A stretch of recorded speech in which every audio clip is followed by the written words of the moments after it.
Yo sí que tengo issues. 7:04 de esta mañana de jueves 26 de junio, tiempo de análisis, de tertulia, de opinión con Pedro Martín. Muy buenos días. Erika, audiencia, compañero, ¿qué tal? Muy buenos días. Y Valentín Aullanet, muy buenos días. A ver, toca el micro. ¿Toca el micro? ¿El culillo del micro? ¿Son táctiles? Sí, no, espérate. No, pero se le da Vale, así, ya está. tac, tac. Ya está, es que están un poco... Sí, está- ok. sí, no tenía nada que ver con tocar el micro, tenía que ver con la mesa, conmigo. Bueno, que buenos días. ¿Cómo se nota que se está acercando ya el final de la semana? Que ya... Pues, oye, una va... Se agradece. Sí, hombre, que sí se agradece. Además, hay un montón de cosas. Bueno, todos los fines de semana hay cosas importantes. En Lanzarote es un hervidero y yo que me alegro un montón. Cositas. Vamos a hacer brevemente, díganme, qué les pareció ayer, lo que conocimos, porque esto va por horas. No diría que por días, diría que va por horas. Lo que vamos conociendo, hay gran incertidumbre en el plano internacional. Ahora también con la amenaza de Trump de doblar los aranceles a España porque España decida no sumarse al 5% de gasto en defensa. No sé qué les parece. Hombre, a ver, el cabreo de Trump no es porque España no decía sumarse. Yo supongo, por lo que estaba escuchando y leyendo, es porque España garantizaba que se sumaba hasta el momento en que terminó la cumbre. Y cuando terminó la cumbre, es verdad que se incorporaba con ese 5%. Y tengo que dejar claro que a mí tampoco me parece muy bien tanta inversión en materia de defensa cuando hay otros problemas, sobre todo sociales. Pero bueno, en las cumbres supongo yo que será importante para los países y en este tipo de organizaciones tener una credibilidad. El cabreo de este señor, que evidentemente tampoco estoy de acuerdo en la forma de expresarlo o de amenazar, en este caso, a España, sobre todo en materia económica, viene porque se sienten engañados por la actitud de Pedro Sánchez, que, hombre, también todo el mundo sabe por qué es esa actitud, ¿no? Porque necesita, hacer un gesto, primero, desviar la atención, y segundo, hacer un gesto a sus socios de gobierno por la situación que está pasando en España. A mí no me cabe, sobre todo el tema de la corrupción, a mí no me cabe la menor duda de que hubiera habido otro tipo de actitud si no estuviera inmerso en tantos casos de corrupción el Partido Socialista, desde mi punto de vista. Hombre, a mí lo que me preocupa es lo que ya comentaba ayer, ¿no? Es decir, hasta qué punto el Pedro Sánchez le cuenta la verdad a la ciudadanía, ¿no? A todos los españoles. Es decir, porque lo que sí que es verdad es que firmó el documento. El documento está firmado por España y incluye destinar el 5% del PIB a gastos de defensa. Bien, es cierto de que se plantea en un panorama a 10 años vista, y también es cierto que el presidente se empeñó en que el gasto este año sería pues del 2,1%. Pero claro, ya no sabes exactamente si Pedro Sánchez está engañándonos para seguir manteniendo el apoyo y el riqui-raca de sus socios a la izquierda y de sus socios en el gobierno, o qué es lo que está haciendo realmente. Y en cuanto a Trump, hombre, a mí no me gusta nada, y aquí sí me pongo del lado del gobierno en general, esté quien esté. Es decir, no puede ser que se acepten actitudes de matón, ¿no? Es decir, de actuaciones de carácter unilateral. Es decir, no, como no firmas, pues ahora te voy a subir los aranceles. ¿Qué firmó? Es que firmó, claro. Y claro, a ver, lo que sí que es verdad es que las negociaciones para los aranceles no se hace de forma bilateral entre España y Estados Unidos. Esas negociaciones se hacen entre Estados Unidos y la Unión Europea. Entonces eso de que no, le vamos, como no apoya el 5%, le vamos a subir los aranceles a España. No me parecen las formas. Me parece que es una, no sé, me parece surrealista lo de este señor, lo de Trump, ¿no? Es todo bastante surrealista. Volviendo un poco a lo que decía Pedro, ¿no? Que apuntaba esos casos de presunta corrupción a nivel nacional que rodean al gobierno, que rodean al Partido Socialista. La presidenta del Partido Popular aquí en Lanzarote, Astrid Pérez, fue ayer bastante dura con Pedro Sánchez. Le retiró la invitación a venir a Lanzarote. Lo digo así, bueno, que le decía que no era bienvenido. Claro, esto dicho por Astrid Pérez. Para ella, Pedro Sánchez no es bienvenido en Lanzarote. No sé qué les parece. Me parece que es más bien un brindis al sol. Recordábame, antes cuando estaba hablando con Valentín. No es bienvenido para venir de fuera, vacaciones, sí, bueno, fuera de antena, recordamos que el anterior, que yo recuerde, que a lo mejor hay más, el anterior no bienvenido a Lanzarote para venir de vacaciones o de cualquier otro modo fue en la crisis del petróleo con el tema de las prospecciones y era un tal José Manuel Soria. No sé si ella también le dijo, José Manuel, es que aquí dicen que no venga. No sé si se lo dijo o no, pero hombre, a ver, esos son más bien gestos de cara a la galería, porque evidentemente cualquiera, no solo porque sea presidente, sino porque cualquiera que no tenga una restricción judicial de moverte hacia un lado u otro, pues se va a poder ir a cualquier sitio. Evidentemente, Astrid Pérez no deja de ser la presidenta del Partido Popular, que representa, o la presidenta del Parlamento de Canarias, que evidentemente tiene una alta representación. Por lo demás, Bueno, y estaba recordando, creo, no sé si ahora, si se hizo oficial por lo menos, pero con la crisis también migratoria, también se dijo que Pedro Sánchez como que no era bienvenido. No sé si algún partido político llegó a expresarlo públicamente, pero sí que estuvo el debate ahí en los medios en relación a que, oye, ¿cómo era posible que este hombre estuviese ahí en la mareta mientras cerca estaban llegando pateras y muriendo gente? Pero no sé si se hizo finalmente un comunicado público en tal sentido. Yo creo que estas cosas, coincido con Pedro, no tienen mayor relevancia y claro, por esta regla de tres y por lo que está haciendo Sánchez y por la corrupción en su partido y en el gobierno, no podría veranear en ninguna parte de su país porque todo el mundo le podría plantear lo mismo. Yo creo que para Lanzarote como destino turístico siempre es interesante que el presidente del gobierno apueste por venir a tu isla. Yo creo que si le preguntas a cualquier representante del sector turístico de la isla te dirá que bueno, que no le parece que eso sea una buena idea, el rechazar que venga porque tenga determinadas actuaciones o porque haya polémicas a nivel político y de corrupción. Aún así nadie va a decir, oye, no eres bienvenido, no te queremos aquí. Yo creo que al contrario, es decir, eso realza un poco la seguridad de nuestro destino, la importancia que tiene para un presidente del gobierno. Al fin y al cabo, yo creo que esto habría que dejarlo un poco al margen, ¿no? Bueno, vamos a un asunto que creo que es muy importante. Este jueves, Clavijo y Torres, el presidente de Canarias y el ministro de Política Territorial, firman el acuerdo sobre menores solicitantes de asilo que le había pedido el Supremo ya la tutela. El Supremo le había dicho al Estado, oiga, tutele usted y encárguese y meta en la red a los menores solicitantes de asilo y parece que con este acuerdo 827, si yo no me equivoco, son los que van a entrar, por lo que he leído, aunque habrá que esperar también a la firma del acuerdo, no sé si ustedes tienen más información. Se van a abrir centros directamente en Gran Canaria, recursos, y el Clavijo, bueno, ha dicho que tarde, pero llega, que a lo mejor podía haber sido un poco antes. A ver, no sé la letra pequeña del acuerdo, lo darán a conocer exactamente hoy, pero sí que se supone que de los 1.100 niños que habían pedido asilo ya había una parte de esos niños que preferían quedarse en el digamos en situación en el país, en Canarias, perdón, más que en el país, en Canarias, y que por lo tanto se supone que el resto son esos 827 a la que se le va a dar asilo político por parte del gobierno de España. En la península, porque los que están aquí también van a dársele asilo político. Sí, la cuestión es saber eso, es decir, ahora pasan a ser responsabilidad exclusiva del gobierno central los que han pedido asilo, con lo cual todas las medidas que se pongan de recursos habitacionales, de financiación y todo eso partirá del gobierno central. Veremos lo que dice, ¿no? Y esa letra pequeña, ¿no? Hombre, evidentemente es una buena noticia, sobre todo porque dejan de estar en este limbo, ¿no? En esta situación de indefensión estos menores que están acogidos, ¿no? al asilo político, pero al fin y al cabo no deja de ser el cumplimiento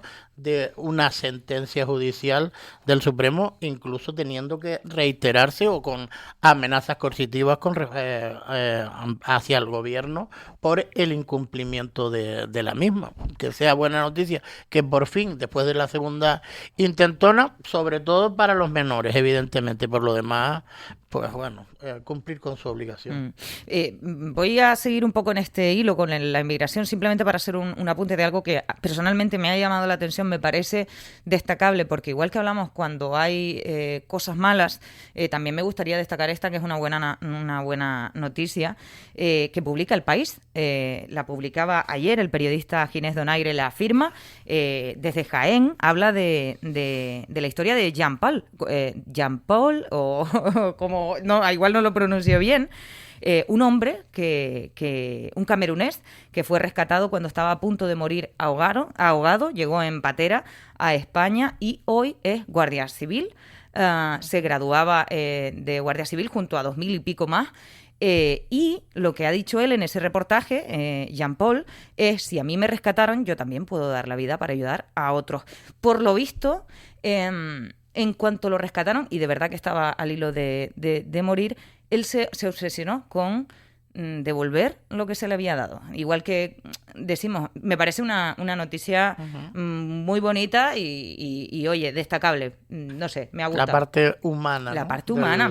Del tema migratorio, de este drama migratorio que evidentemente tiene muchos finales felices, evidentemente. Claro, ¿y de qué depende un final feliz? A veces depende de un buen principio cuando tocan tierra, en el sentido de que de ahí que se pelee por el bienestar del menor, el interés general del menor. De ahí lo que yo digo, no es solo escolarización, no es solo darles un techo y comida, hay que ofrecerles muchas más cosas, un entorno seguro, un hogar, que en Canarias no estamos pudiendo porque se nos va de las manos. Por eso le venimos pidiendo al Estado ayuda, para que esos menores tengan dignidad y cuanta más dignidad tengan, pues igual su vida adulta pueden... Evidentemente tendrán un mejor futuro. Pueden aportar también a a la sociedad. sociedad. Mejores perspectivas. Me pareció... Evidentemente que también hay jóvenes españoles que nos torcemos. Por supuesto. O que se tuercen, así que claro. Independientemente de eso, evidentemente cuando ya vienes de una situación desesperada, lo más que hace falta es tener una mano amiga una amiga o una mano que se interese por ti, supongo yo, que también son muchas cosas de lo que se persigue, ¿no? Y que son menores, si le quitas el apellido de que son inmigrantes, pues tienen que tener los mismos deberes y los mismos derechos que el resto, ¿no? Y como son menores, hay que tutelarlos y hay que darles la posibilidad de que tengan salidas profesionales y personales, ¿no? Oye, cambiando de asunto, ¿vieron la montaña de Rofe ayer? Bueno, yo la vi en las imágenes que publicó Lancelot, que sí que era una montañita, de Rofe en el muelle de los Mármoles. 3.000 toneladas, ¿no? 3.000 toneladas son muchas toneladas. Me parece mucho. ¿Y cuántos camiones eran? Era una barbaridad de camiones de alto tonelaje. Yo supongo que todavía tendrá que haber una explicación si ese tipo de procedimiento se puede hacer. Yo vuelvo a insistir, no lo dije ayer, es que el tema del ROFE, aparte de otros condicionantes medioambientales que puede tener o incluso sanitarios, es una seña identitaria de Lanzarote. No sé si habría que tener algún grado de protección con el tema de la posible ¿cómo se llama? Exportación de este tipo de áridos fuera de Canarias o fuera de Lanzarote. Hombre, yo por lo que sé, también el propio Cabildo está como ahora mismo que no sabe exactamente hasta qué punto esto es legal o no. Lo que es evidente es que sí que hay roferas que están legalizadas, que dependen además de todo lo que tiene que ver con minas del gobierno de Canarias, quien da las autorizaciones, etcétera, etcétera, y que todo eso podría ser legal en un momento determinado. Lo que pasa es que, claro, cuando ves toda la cantidad de rofe juntos, lo ves en el puerto con destino a salir de aquí para otra, en este caso parece que para Alemania, pues te quedas puede ahí sentar un precedente, ¿eh? Te quedas puede sentar un precedente. Y sobre todo porque después hay mucha gente que dice que tiene muchísimos problemas, por ejemplo, para que le den posibilidad de acceder a ROFE. De acceder a ROFE aquí en Lanzarote. Y entonces, eso ¿Pero dificultad por qué? Pues no sé, pero vamos, ¿será un producto finito? Si te lees, hombre, lo es. Si te lees los comentarios que hay en relación con las noticias publicadas en los digitales, hay mucha gente que va en ese sentido. Oye, pues, ¿qué pasa? Que resulta que como se va a Alemania no hay problema y nosotros tenemos aquí problemas, a lo mejor para... Pero vamos, yo supongo que eso tiene que estar reguladísimo, es decir, hay rofera, el problema es que si es rofera ilegal, rofera ilegal no, yo planteo estará regulado el tema de que sea declarado mina para poder haber extracciones.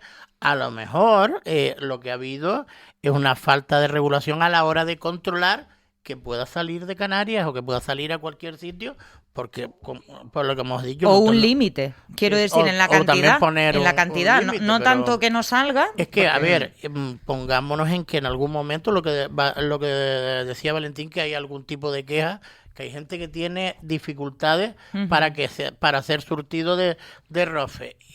Yo vuelvo a insistir que para mí es importante que sea una seña identitaria de la isla de Lanzarote, y lo que no sería lógico es que nosotros estemos con escasez y estén por ahí a lo mejor utilizando este tipo de elementos pues para hacer lo mismo que nos identifica a nosotros. Sí, es que además yo creo que yo por lo menos estoy hablando con desconocimiento total de cómo está regulado el asunto, porque claro, tú imaginas que esas 3.000 toneladas de ROFE hayan sido autorizadas para venderse fuera de Lanzarote por esa regla de 3, yo me pregunto, pero ¿dónde está el límite de venta, por ejemplo, de ROFE? Porque quien ha comprado... No hay limitación, claro, no hace falta autorización para la exportación, a lo mejor porque es que nunca a lo mejor ha habido un precedente. En cualquier caso, lo que sí que estaría bien, y estamos en el momento de que a lo mejor el Plan Insular de Lanzarote pueda establecer, digamos, las limitaciones a ese tipo de exportación, o que directamente no se pueda exportar el ROFE y solo sea para utilizarlo en la isla de Lanzarote. Yo creo que todas esas preguntas que tenemos ahora mismo deben ser respondidas, ¿no? Por parte del gobierno de Canarias y también del Cabildo. Hablando de precedentes, me hiciste pensar, Pedro, en que ayer Jorge Cole en el Café de Periodistas decía: yo en 40 años no he visto que yo recuerde una cosa así. Tenía que ser muy chinijo si existió una extracción mayor en cuanto a cantidad, por lo que es importante y es lógico que haya despertado el interés nuestro como medios de comunicación y como ciudadanía en general. Oiga, que si hablamos de una isla sensible, pues explíquenos, resuélvanos las dudas, ¿no? Yo se lo achaco más bien al que no haya habido precedentes. Si en 40 años Jorge no lo recuerda, supongo yo, porque no habrá habido una demanda de tanto tonelaje que llame tanto la atención, porque evidentemente alguna cantidad sí ha salido de la isla de Lanzarote, claro. Y creo que todos conocemos, ¿no? Pero bueno, no lo sé. Yo de todas maneras, y para hacer en este caso un Dolores Corujo, también invitaría a los que necesiten ese tipo de material, que ahora hay uno muy fresquito en La Palma, que creo que tienen también por cansancio, tienen allí muchos ROFE que tuvieron que quitar de casi todos sitios, que probablemente también puede ser utilizado, es el mismo material. Me voy a ir un momentito al Consorcio de Seguridad y Emergencias, que habla de varios sucesos que tuvieron lugar en el día de ayer. Creo que si no me equivoco, el más grave fue en el sur. Fue un accidente de tráfico en torno a las 6:20 de la tarde en la calle Luxemburgo de Playa Blanca. Fueron alertados los bomberos por la policía local de Yaiza. Avisaron de un accidente de tráfico en el que un vehículo había perdido el control y había impactado contra la acera por la parte delantera del mismo. Procedieron a limpiar la calzada.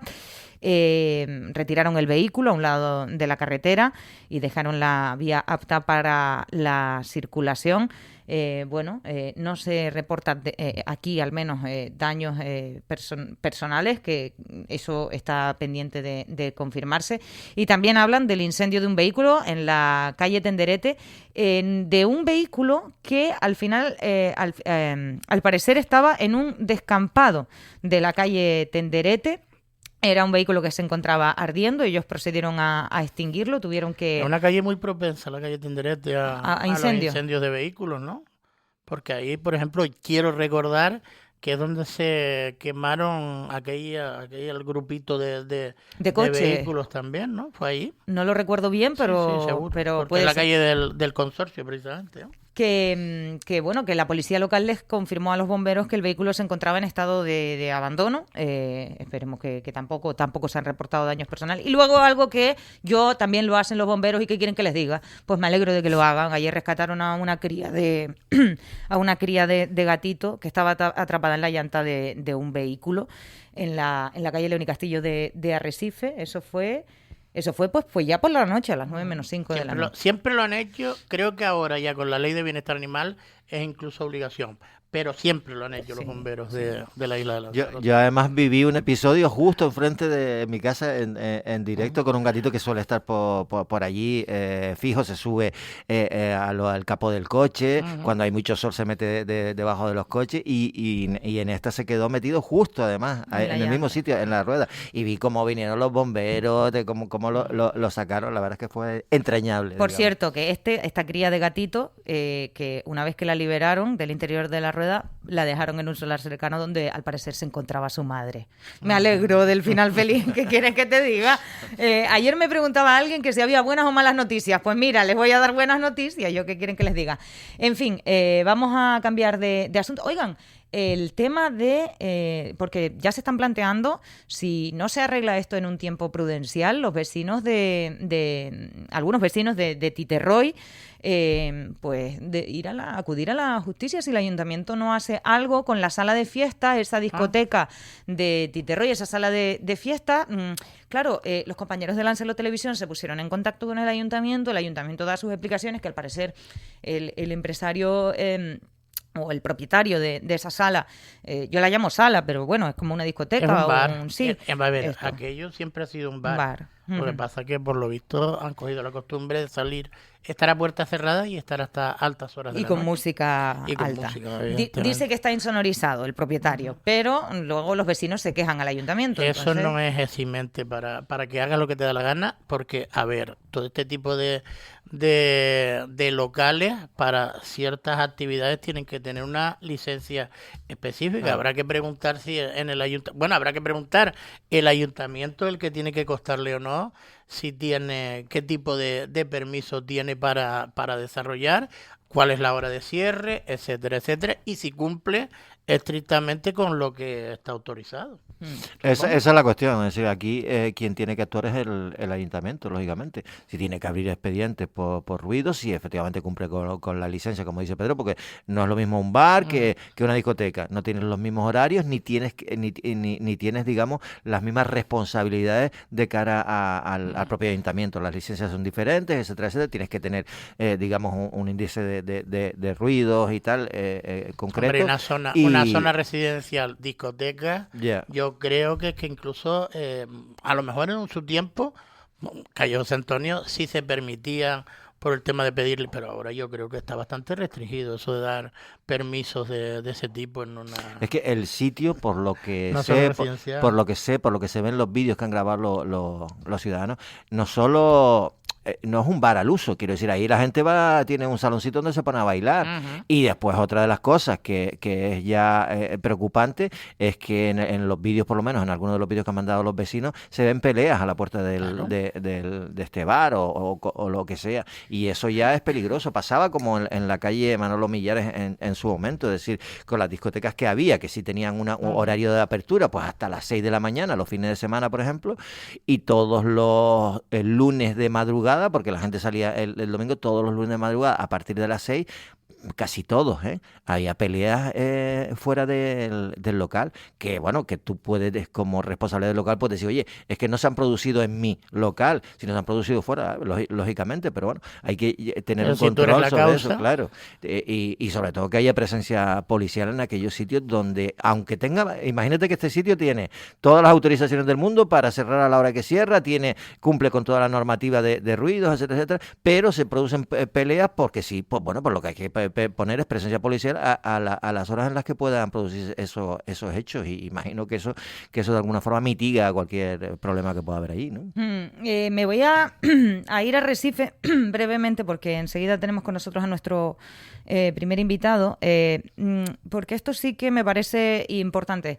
Creo que lo hemos hablado en otras ocasiones en referencia al gran problema que tenemos con la vivienda, que hace falta construir vivienda, y bueno, también muchos sectores hablan de un cambio en la ley estatal para dar seguridad jurídica a los propietarios.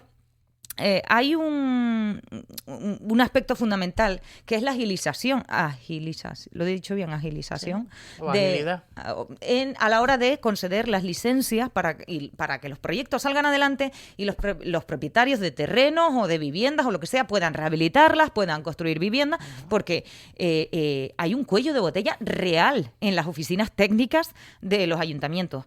El Ayuntamiento de Arrecife acaba de aprobar nuevas licencias urbanísticas que van a permitir la construcción de 15 viviendas en la capital y la ampliación de otras 2 que ya existen, 17 en total. En realidad ya nos han, desde el inicio del mandato, sí que han tramitado, exacto, ellos lo indican aquí, en estos 2 años de gestión el área ha tramitado y llevado a aprobación un total de 235 licencias urbanísticas, con una notable reducción de los tiempos medios de resolución. Han hecho unos cambios en una reorganización interna en el departamento que permite esto. Esto me parece como subrayable en el sentido de que, bueno, es una patita que alguien tiene que solucionar, porque los ayuntamientos todos funcionan igual, ¿eh? No estoy diciendo. No, hay algunos unos que más y otros funcionan menos. peor que otros. Aquí en Lanzarote se conoce los que funcionan verdaderamente mal. Arrecife era de los que funcionaban verdaderamente mal, ¿eh? Pero es verdad que de un tiempo a esta parte algo se ha hecho dentro de esas oficinas, incluso con un cambio de ubicación. Parece ahora que son más modernos, ¿no? Parece que las instalaciones, lo digo porque se le ha preguntado, se le preguntamos el otro día en Café de Periodista, con esas nuevas instalaciones parece que hay otro tipo de motivación. Es verdad que el cambio es reciente, pero si se lleva trabajando por lo menos el resultado, no solo desde este mandato, sino en el mandato pasado, sí, ya se veía que en el Ayuntamiento de Arrecife por lo menos esa parálisis total y absoluta que parecía que había en esa oficina técnica de Arrecife, yo creo que también, hilándolo un poquito, venían un poquito del shock de Operación Unión Hable, porque afectó de lleno sobre todo a esos departamentos y contratación, eran los 3 grandes afectados, y parece que ya han vuelto, vamos a decir, las aguas a su cauce, y recordar la importancia que tiene, no solo con esta crisis habitacional que hay, sino que los ayuntamientos, ahora parece que todo es agua y que tenemos dinero por castigo, pero el gran nicho de recursos de los ayuntamientos suelen ser siempre las licencias. No, yo iba a decir exactamente lo mismo, Pedro, en el sentido de que con Astrid Pérez ya cambió la dinámica a la hora de agilizar la licencia, y este grupo de gobierno del Ayuntamiento de Arrecife también va en la misma línea, y eso me parece que efectivamente es a destacar sin lugar a dudas. Y después otra cosa, es decir, ya no solo es buena noticia que el Ayuntamiento de Arrecife se ponga las pilas, ¿no?, a la hora de agilizar la licencia de obras para vivienda, sino también hay que destacar que hay promotores que quieren hacer viviendas en Arrecife, quiero decir, porque estos no son viviendas sociales ni de alquiler asequible ni nada de eso, son viviendas residenciales y tal, que tú pones los precios en función de la calidad de esa vivienda, pero hay que también darle, digamos, el papel que tiene al promotor que quiera hacer viviendas en la capital, que hay una escasez que es evidente, ¿no? Evidentemente, si aumenta la oferta, también los precios pues se van acomodando de otra manera. Sí, es verdad que como urgente hace falta vivienda asequible, poner vivienda asequible en el mercado, pero también es verdad que la vivienda sin ese precio asequible, si se construye, va a aliviar en alguna medida y poco a poco y paulatinamente la situación en la que atravesamos. Sí, es que lo que hemos dicho muchas veces, es decir, sí que viviendas asequibles, que son para un determinado tipo de personas en función de ingresos, pero después hay una especie de clase media, por decirlo de alguna forma, que puede no tener ahora ninguna referencia a la hora de intentar poder adquirir un piso. Entonces, bueno, para esa gente también es necesario poner en marcha y activar digamos, la economía en ese sentido. Vamos a hablar de economía, lo vamos a hacer con el periodista, editor y director de La Gaveta Económica, Antonio Salazar. Muy buenos días. Buenos días, Erika, y a todos los oyentes de Lanzarote. Ay, mira, yo llamaba para hablar de los conflictos bélicos, pero voy a empezar por la rabiosa actualidad y por si me puedes decir algo de qué te parece, cómo has visto lo que está pasando en la cumbre de la OTAN y que nos doblen, la amenaza de Trump de doblar los aranceles a España. El ministro Cuerpo ha dicho que, que esto no se puede hacer así como así, de forma unilateral, sino que esto tiene que pasar por por Bruselas, porque al final para eso somos una Unión Europea, pero no sé si se nos avecinan más problemas y en el caso de Canarias, con la ultraperiferia y todas las cuestiones que ya sabemos, ¿no? Los sobrecostos que tenemos simplemente por ser como somos y estar donde estamos, Antonio, no sé qué te parece. Bueno, me hace gracia que se diga que Trump no puede hacer algo. Si algo ha demostrado que puede hacer aquello, todo lo que se le antoje, o casi todo, porque es verdad que la justicia en los Estados Unidos termina enmendándole la plana, ¿no? Pero ha sido capaz, por ejemplo, de ordenar un bombardeo hace unos días sin autorización de su Congreso, por tanto, de la Cámara de Representantes, ¿no? Por tanto, es verdad que suele hacer cosas. Cuando dice que lo va a hacer, esa es la parte buena que tiene Trump. Cuando dice que algo lo hace, ¿no? Y en eso, pues, reduce incertidumbre. Es una mala noticia tener una mala relación con los Estados Unidos.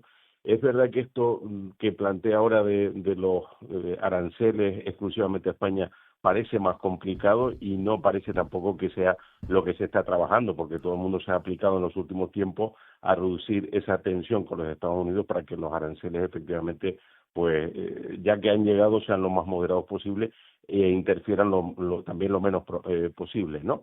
Dicho eso, está el tema del aumento militar. A ver, aquí hay una asimetría dentro de la OTAN y en el fondo la discusión que tienen en los Estados Unidos es un poco la misma que estamos teniendo en España. Es decir, si aumentas mucho el gasto militar, hay partidas que no se van a poder destinar a lo que se han venido destinando.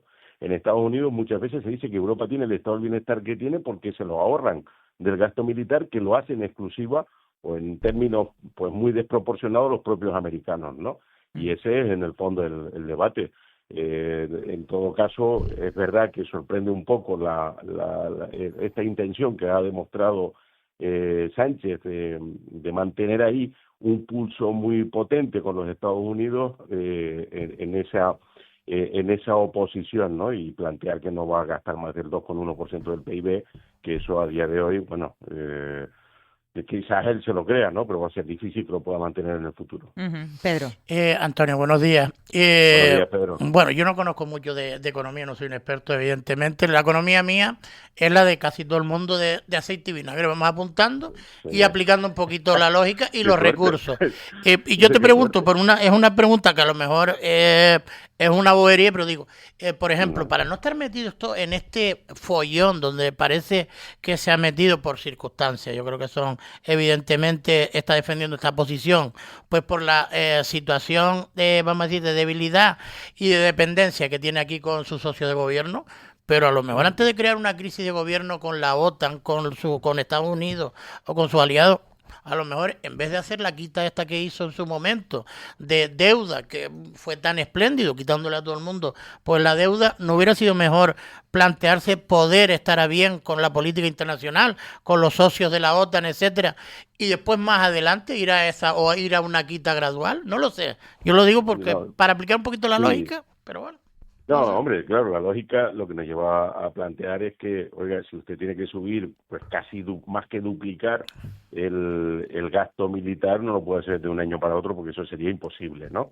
Me parece que ahí tiene lógica que sea gradual, tiene lógica que España no pueda seguir estando a la cola del gasto militar de la OTAN. Es que cuando ayer dijo Trump que España era un gorrón, se refiere a una expresión muy habitual que no es del free rider, ¿no? Que es aquel que se beneficia de algo para lo que no está pagando, ¿no?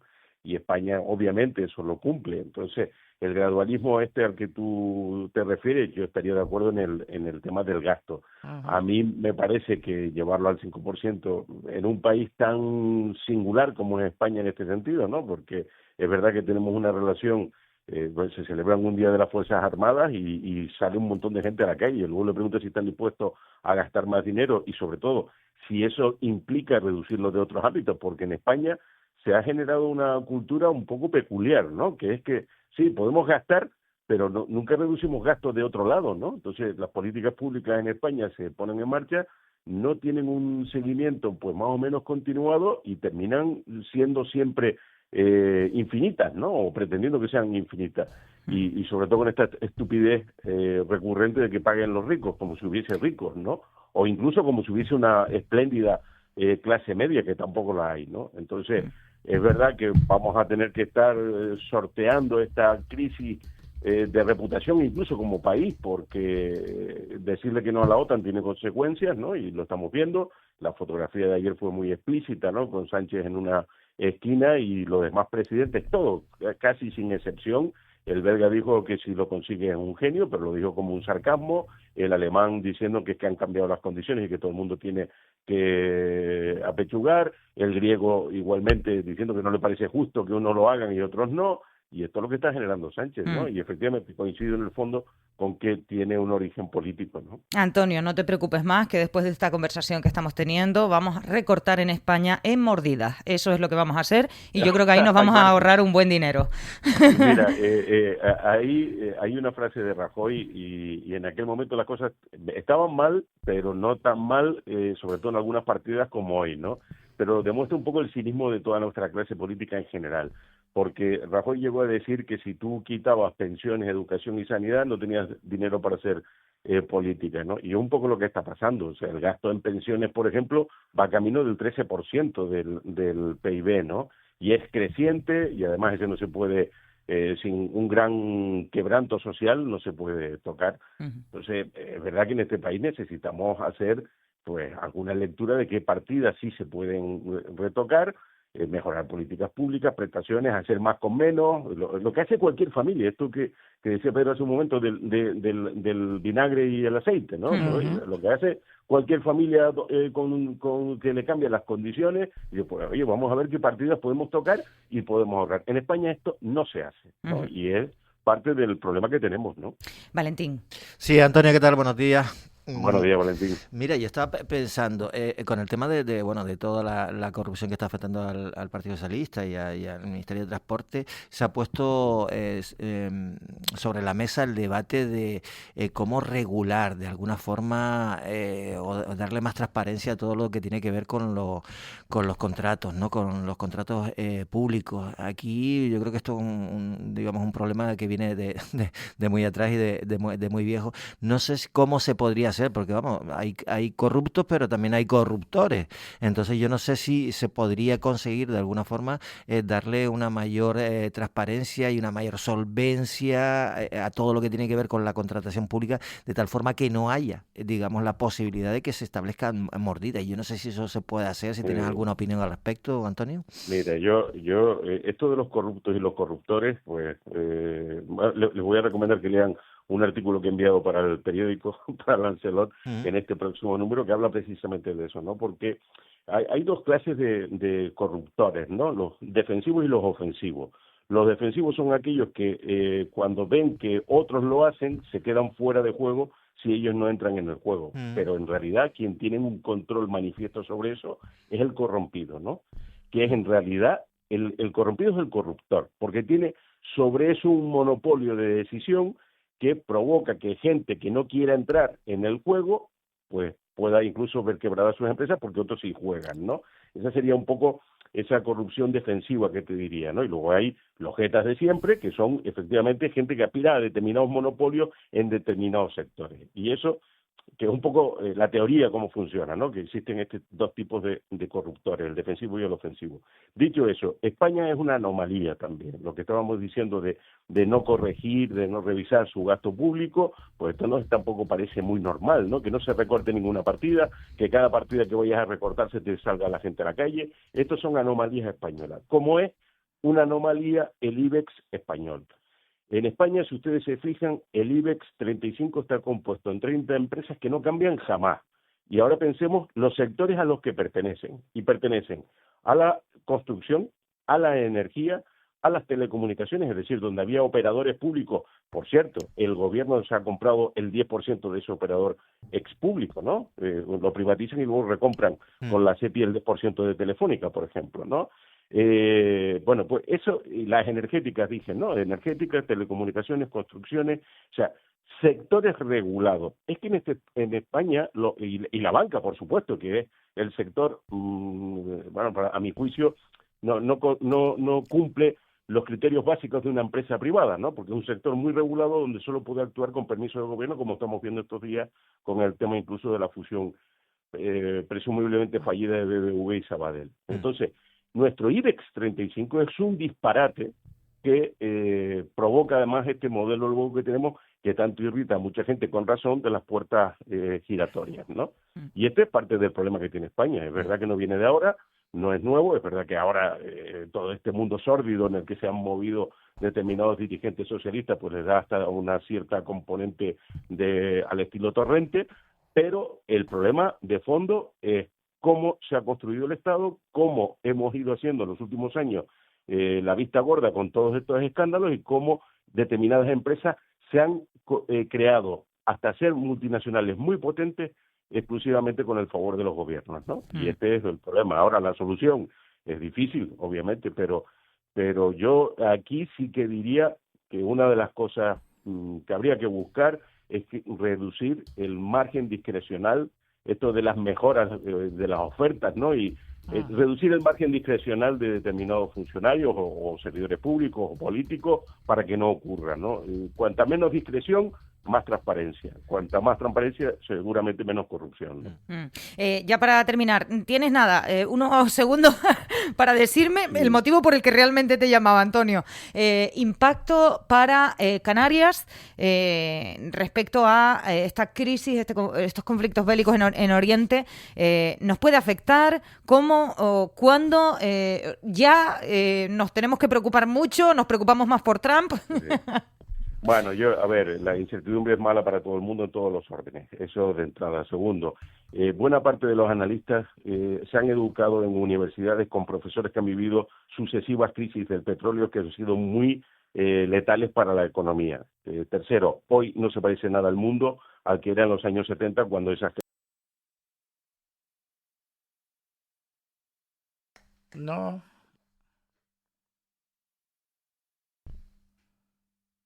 Se ha ido, ¿no?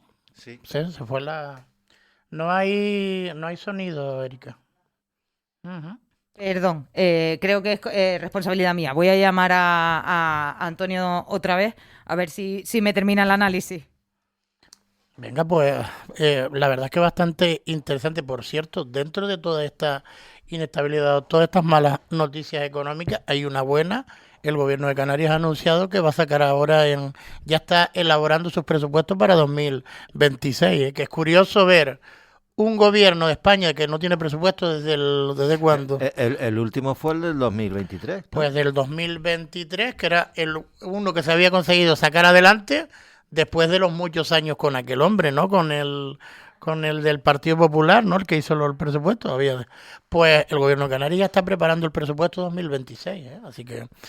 No, y prepararlo en este momento de total incertidumbre, cuando ni siquiera el Estado, que te debe mucho dinero, los tiene aprobados, pues todavía tiene más, digamos, más interés y más éxito. De todas maneras, con lo que estaba comentando Antonio, yo creo que efectivamente aquí la cuestión está en si el conflicto en Oriente Medio va a significar pues el cierre del estrecho de Hormuz, que por donde pasa el 20% de todo el petróleo que se vende en el mundo, y hasta qué punto eso va a significar una subida del petróleo, con lo cual va a significar la subida de la cesta de la compra. La subida seguro, porque ya la estamos comprobando en la gasolinera, ¿eh?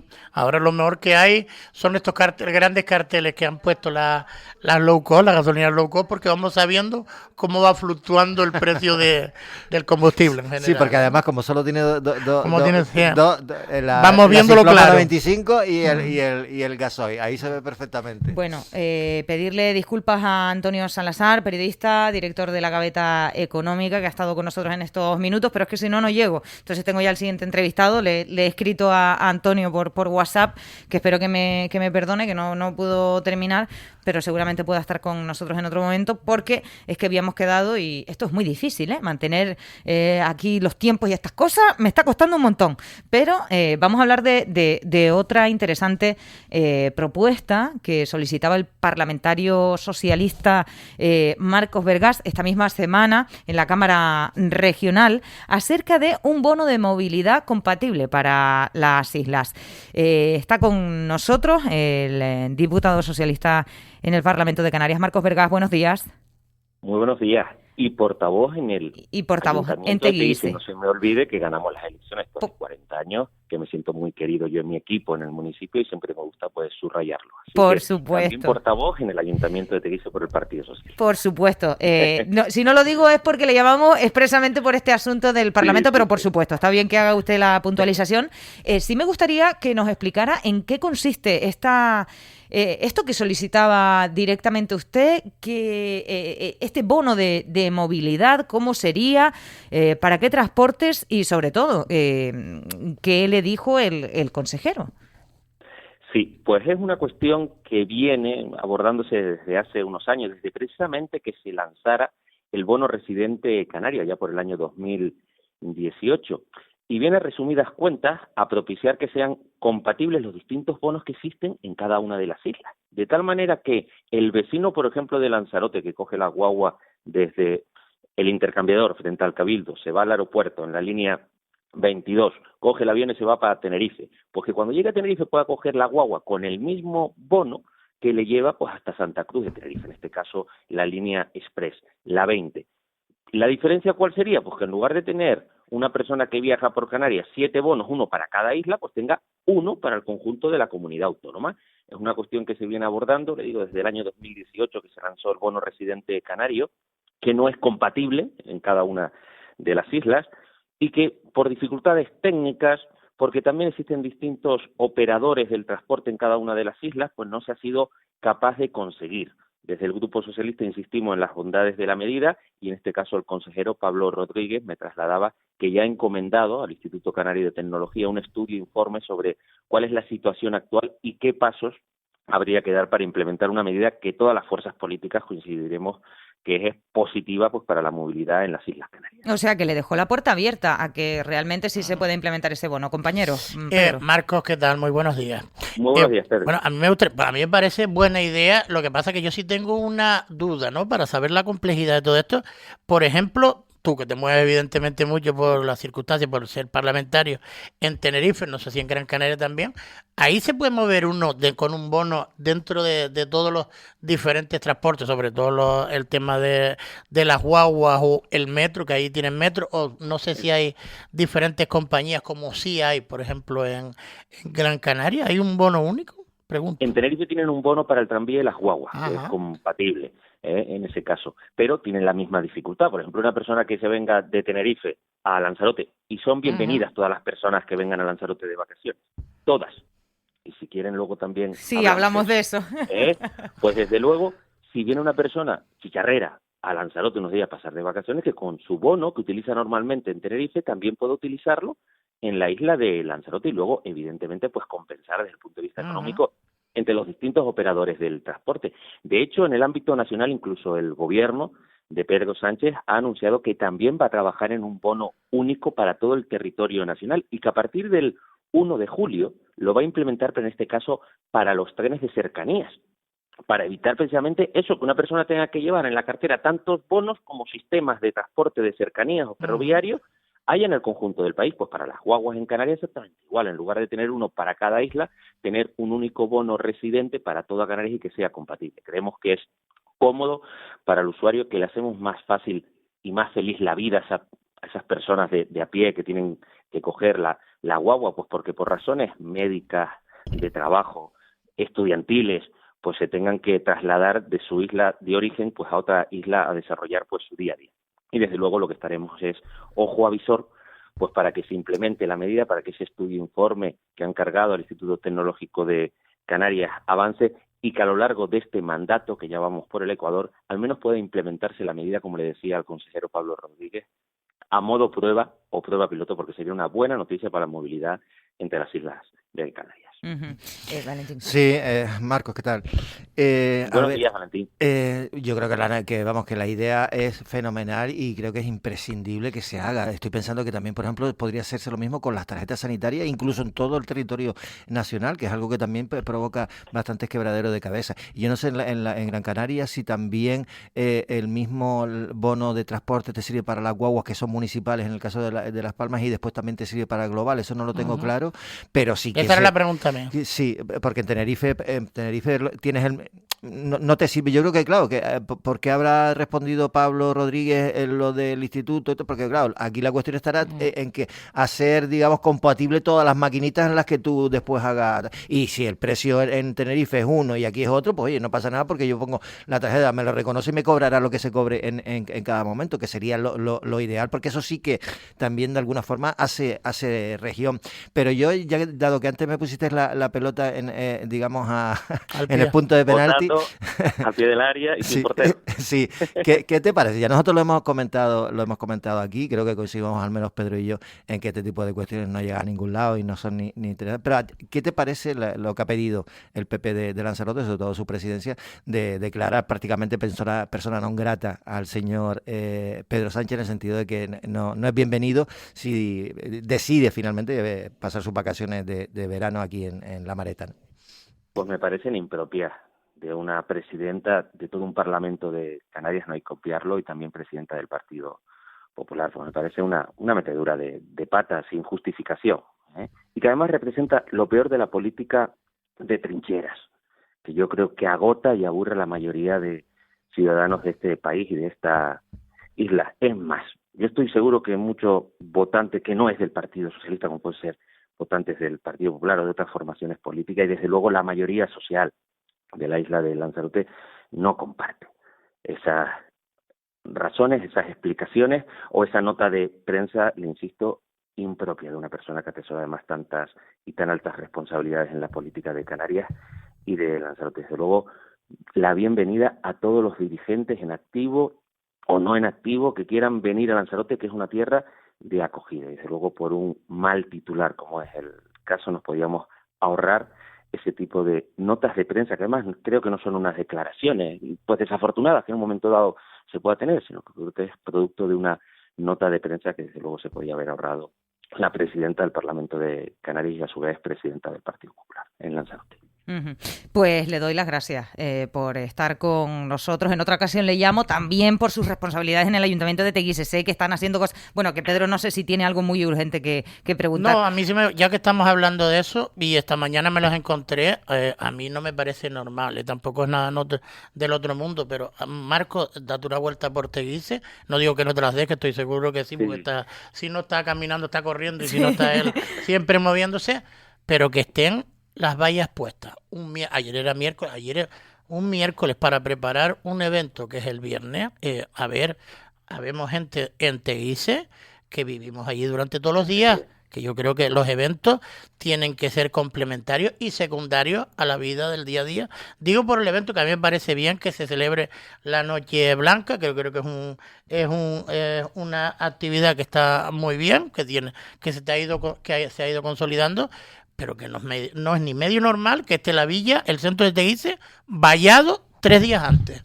No es normal. En Teguise y La Graciosa usted sabe que pasan cosas paranormales y es producto de un gobierno... Pues eso no fue ningún fantasma, Marco, te lo garantizo. Ya lo sé. Lo sé porque las he visto.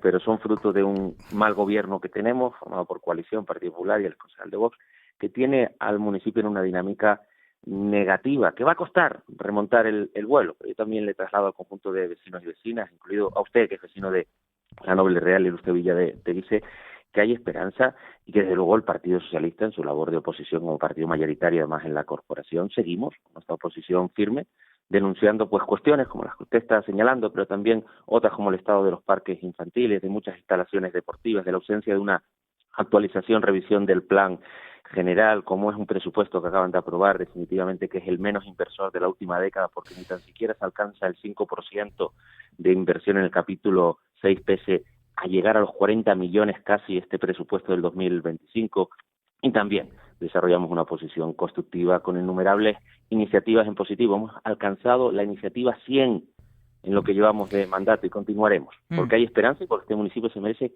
un mejor gobierno que el que padecemos en este momento. Bueno, pues con eso nos vamos a quedar, no tenemos tiempo para más, pero le agradezco enormemente que haya estado con nosotros Marcos Vergás, parlamentario del Grupo Socialista en la Cámara Regional y portavoz del PSOE en el Ayuntamiento de Teguise. Muchas gracias, buen día. Marco, gracias a usted, feliz jornada de jueves. Gracias. Y he recuperado a Antonio Salazar, director de la Gaveta Económica. Buenos días de nuevo. Buenos días de nuevo. Mil disculpas que me he hecho un Nada. lío aquí, me he enredado las manos. Voy directa al grano. Pregunta, que era por el motivo por el que llamé. ¿Puede subir la gasolina en Canarias por el conflicto en Oriente Medio? A ver, puede.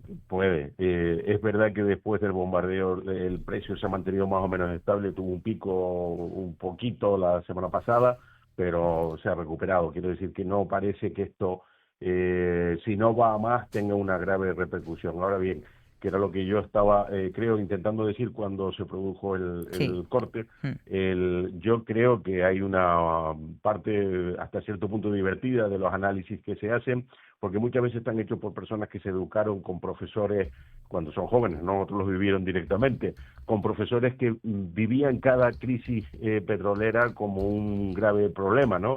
Y hoy en día el mundo no se parece demasiado a eso. Es decir, es verdad que en sitios como Canarias, por ejemplo, que estamos alejados y que tenemos una enorme incidencia en el transporte, es verdad que una elevación de los precios puede tener una repercusión mayor, pero que estos no son los 70, donde una crisis del petróleo tenía una afectación en todos los órdenes, ¿no? Esto ha cambiado. Y yo, como llevo ya muchos años haciendo información, ayer estaba pensando que hace años, cada vez que se reunía la cumbre de la OPEP, lo decíamos en la radio, por ejemplo, ¿no? Y esta semana va a haber cumbre de la OPEP. Hoy en día la OPEP se sigue reuniendo, sigue teniendo sus cumbres y casi nadie se interesa porque la importancia relativa de ese tipo de eventos ha disminuido. Es decir, que yo en este sentido tendría cierta tranquilidad. Lo que estamos viendo es que si se cierra el estrecho de Hormuz, ahí sí que puede haber algún problema en los precios y veríamos a ver hasta dónde es posible que llegue. Hay quien no descarta que el precio del barril pues se pueda duplicar prácticamente en los términos que tenemos hoy en día, pero es en el peor escenario posible, no en el más benigno que parece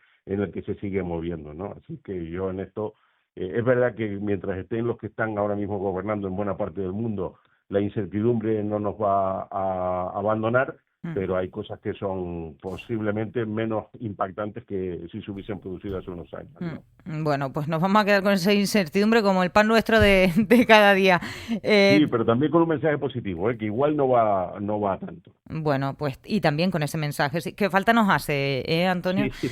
Más cómo estamos con las noticias. Oye, de nuevo reiterar mis disculpas por el lío que me hice aquí y darte las gracias por entrar con nosotros. Antonio Salazar, periodista, director de La Gaveta Económica. Muchísimas gracias. Buen día. Buen día para todos. Bueno, y ya se me han retirado del panel Valentín Aullanet y Pedro Martín a sus respectivos quehaceres, que tienen más cosas que hacer, evidentemente. No es este programa lo único. Con ello llegamos a las 8 en punto de este jueves 26 de junio. Vamos a hacer una pausa y enseguida volvemos con más asuntos.